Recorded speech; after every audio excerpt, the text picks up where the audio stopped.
Se você está achando que agora que nós tivemos deflação, o custo de vida no Brasil vai diminuir, cara, eu não sei não. Entenda como o custo energético pode influenciar na nossa inflação, muito por conta da Europa e por conta também agora da China, a seca que está acontecendo, né, tanto no continente europeu quanto no país asiático, cara. Vamos conferir como é que isso impacta no nosso dia a dia. Bora lá!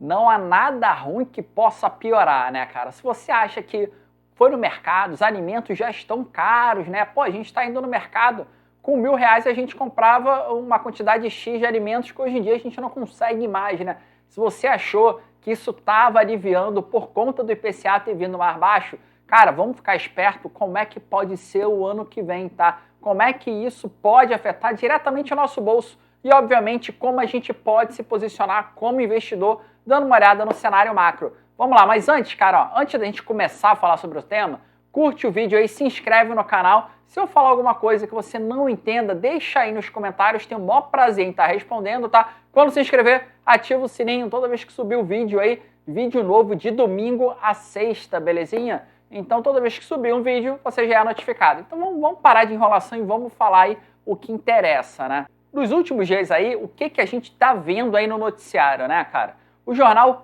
começa a comunicar que a China pode ter a colheita dela, né, no outono, e a gente está falando que os melhores meses ali são setembro e outubro, né? Essa colheita pode ser afetada por conta da seca aí, né? A gente está vendo os rios diminuindo, até tá aparecendo coisa aí do fundo do rio aí da China, e na Europa também está acontecendo isso. Mas vamos começar primeiro falando de China, né?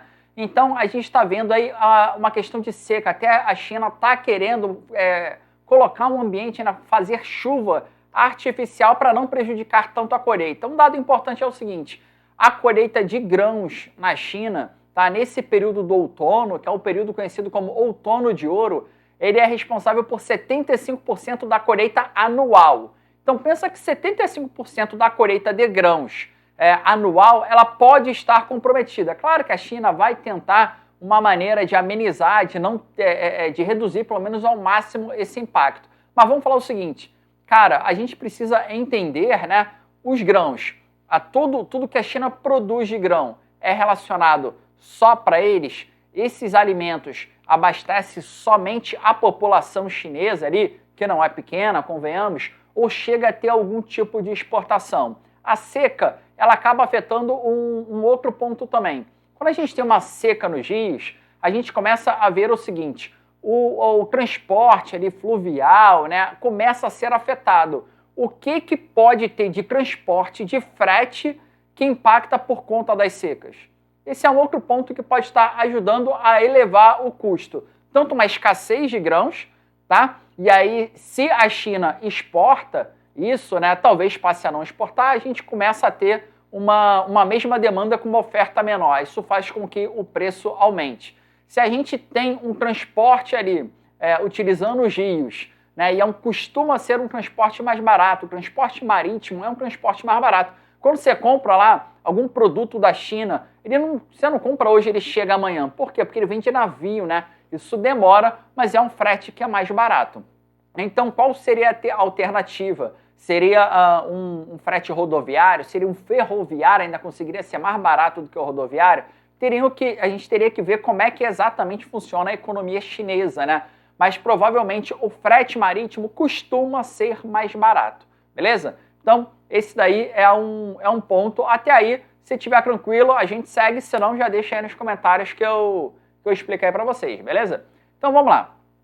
Qual é o ponto? Com uma seca, o que está acontecendo? As fábricas, elas não estavam operando todos os dias. Não estavam produzindo, a consequência disso, né? Já não é produzir todo santo dia. Produzindo menos, você está fornecendo menos. Fornecendo menos, se você tem uma mesma demanda, você tem uma demanda X com uma oferta menor.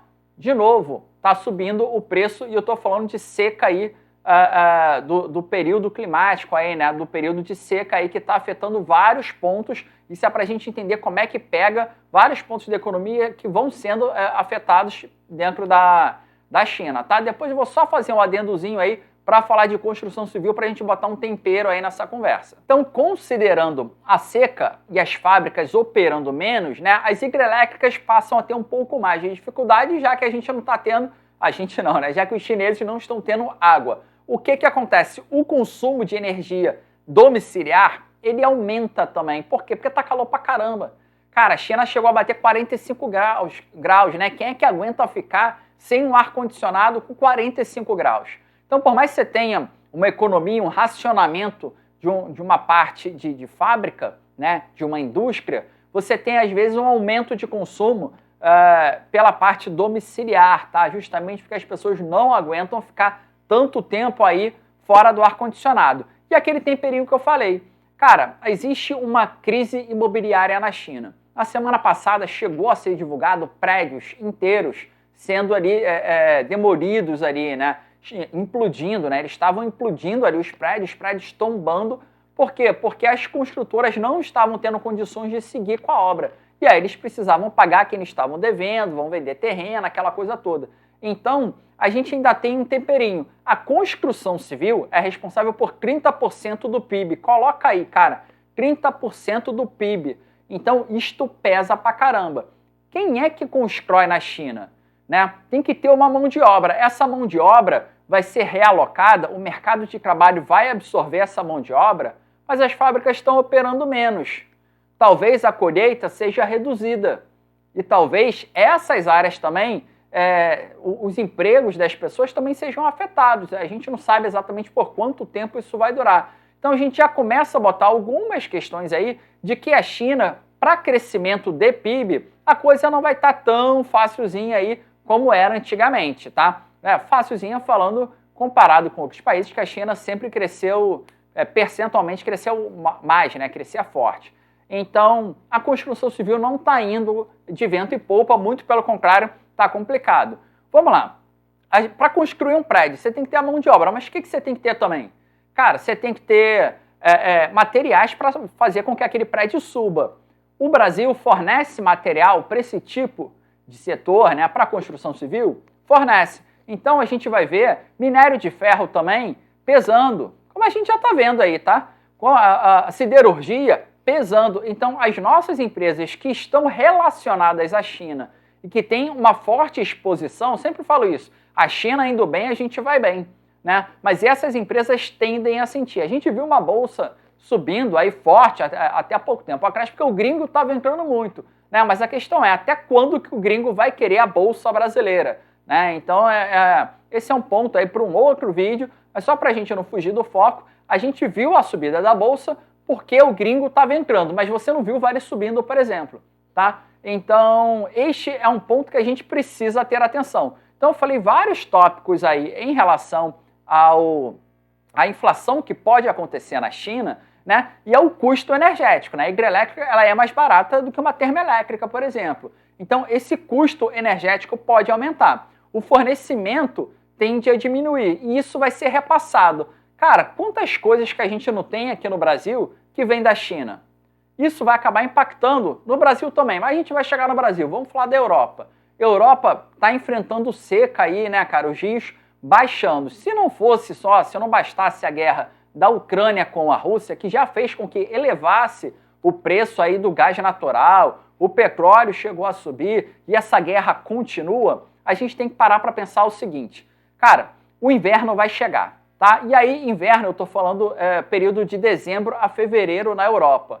Esse é um ponto para mim muito delicado que até desfavorece a Ucrânia, porque eu acho que os russos estão mais preparados para passar por essa questão do inverno.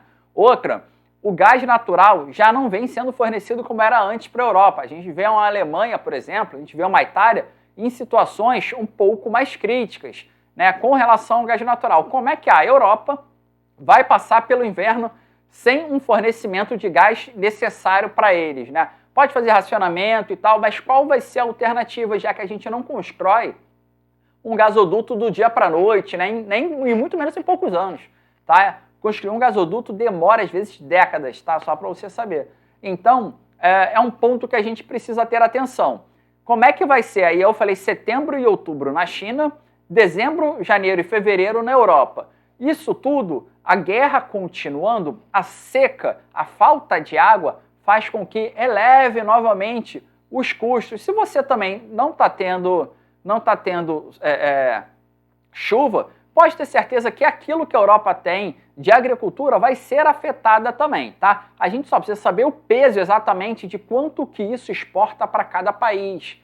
Exato? Então, assim, esse é um ponto de interrogação que, se você estiver assistindo esse vídeo e souber desse dado, cara, compartilha com a gente. A ideia aqui é ter uma troca aqui nesse canal, beleza?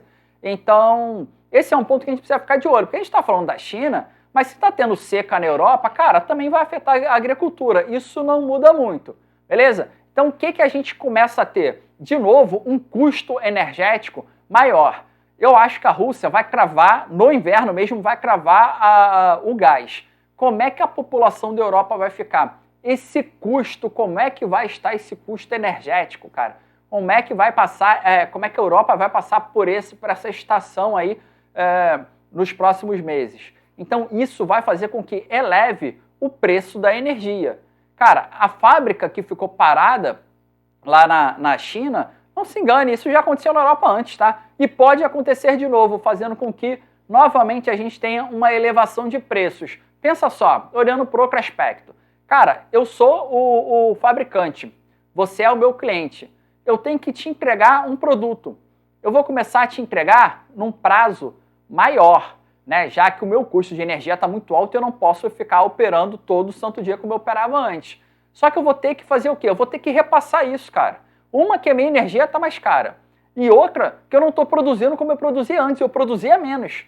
Quer dizer, então o meu custo unitário vai estar maior ainda, porque a energia subiu e eu não consigo produzir em escala como eu produzia antes, eu produzo menos, o meu custo unitário do produto cai. Você, como cliente, vai pegar, vai absorver isso, mas você vai repassar, né, dentro de uma cadeia, você vai repassar também para o teu cliente. E aí vai até chegar no consumidor final. Falamos de alimentos, né? Falei que também pode estar afetando os alimentos na Europa. Vamos falar um pouquinho de fertilizante no Brasil. 85% dos fertilizantes, o que é uma taxa normal para o período atual, já está comprado, tá? Eles já estão comprados, isso até o final do ano está dentro do jogo. Para 2023, nós temos 15% só dos fertilizantes comprados. A questão é, pode haver uma escassez de fertilizantes. No início da guerra, a gente falava sobre isso. Agora esse tema está voltando de novo. Pode haver uma escassez. Então vamos lá. Havendo uma escassez, o nosso custo com comida aumenta, ok? Nosso custo com comida aumenta. Só que dentro de toda uma cadeia que eu já relacionei do que vem da China e o que vem da Europa, tende a aumentar também por conta da seca. Por conta desse custo energético está maior, está mais caro, né? Vem aumentando. Então o custo energético ele vai ser repassado e eu acredito que o Brasil vai ser afetado pela inflação sim. Afetando a inflação lá fora, vai repassar para todo mundo que está conectado, né, com esses países e a gente vai ter novamente a historinha da elevação de taxa de juros para ter que controlar a inflação. Não quero ser pessimista, não estou falando de presidente A, B ou C, mas quem entrar, seja lá quem for, capacitado ou não, né, com uma equipe econômica capacitada ou não, eu acredito que em 2023 vai ter dificuldade para estar enfrentando aí, cara. Vai ter dificuldade por todo esse cenário que eu estou apresentando. Uma transição, caso o Bolsonaro saia, uma transição da equipe econômica assumindo um novo cenário. E se o Bolsonaro continua, cara, pode ter certeza que o Paulo Guedes vai ter desafio, sim, para estar encarando, assim como o Roberto Campos Neto, para estar encarando aí, segurar essa economia, Roberto Campos Neto para segurar a inflação. E, cara, o Banco Central, ele eleva a taxa de juros, mas ele não consegue influenciar em várias áreas não, tá? Se você tem produtos que vêm de fora, como é que você consegue segurar uma inflação? Né? Uma inflação é composta ali por vários itens, alimentos, energia, né? E aí como é que serviços, né? E aí como é que você consegue segurar o que vem lá de fora, se você não tiver produto para atender toda a sua demanda interna? Então esse é um ponto, eu não estou querendo ser pessimista, mas eu acho que a gente tem que estar olhando sempre o cenário global, tá? Por isso que esse daqui é o macro ponto a ponto. tem que estar olhando o cenário global e da forma como você vai se posicionar. A gente está vendo a bolsa subiu. No meu Instagram, se você não segue, segue aí, ou segue aqui, não sei onde é que vai estar. Cara, eu venho falando, a bolsa está esticada, está pedindo uma correção. E aí a bolsa foi lá, corrigiu e subiu de novo. Cara, eu ainda acho que pega mais uma correção, tá? Eu ainda acho que pega mais uma correçãozinha. Então a gente tem que ficar de olho no cenário. Agora, se você está se posicionando para sair em 3, 4 dias, semana que vem, é uma coisa. Agora, se você está se posicionando para o longo prazo, vale a pena você ficar de olho, porque de repente esse vídeo pode estar te ajudando a enxergar de uma outra forma a economia mundial. Beleza? Então é isso, cara. Curte o vídeo, não entendeu alguma coisa, comenta, se inscreve no canal, ativa o sininho e até o próximo vídeo. Valeu!